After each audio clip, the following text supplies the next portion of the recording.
एक पौराणिक कथा है कि कुरुक्षेत्र युद्ध के बाद पांडव बहुत दुखी थे, क्योंकि उन्होंने अपने ही परिजनों को, अपने ही भाइयों और रिश्तेदारों को मार डाला था। इसे गोत्रवध कहा जाता था। वे इस कृत्य के लिए दोषी और कलंकित महसूस कर रहे थे और खुद को इससे मुक्त करने का रास्ता तलाश रहे थे। तो वे शिव की तलाश में निकल पड़े। केदारनाथ मंदिर का नंदी शिव उन्हें इस भयानक कृत्य से अचानक मुक्त हो जाने का सुख नहीं देना चाहते थे, तो उन्होंने खुद को एक बैल के रूप में बदल लिया और भागने की कोशिश की। लेकिन उन्हें पकड़ने की कोशिश में पांडव उनका पीछा करने लगे। शिव जमीन में चले गए और जब वे ऊपर आए तो शरीर के अलग अलग हिस्से अलग अलग जगहों पर उभर आए।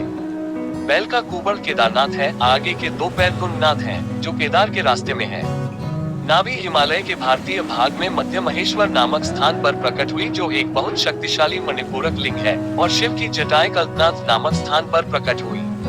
इस तरह शरीर के अलग अलग अंग अलग अलग जगहों पर प्रकट हुए। शरीर के अंगों का ये वर्णन 7 चक्रों से संबंधित है। इन मंदिरों की स्थापना मानव शरीर के रूप में की गई थी।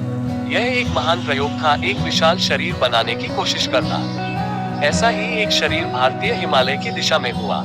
ऐसा ही एक दूसरा शरीर पश्चिमी दिशा की ओर बढ़ गया, जहां उन्होंने नेपाल को ही एक शरीर में बदलने की कोशिश की।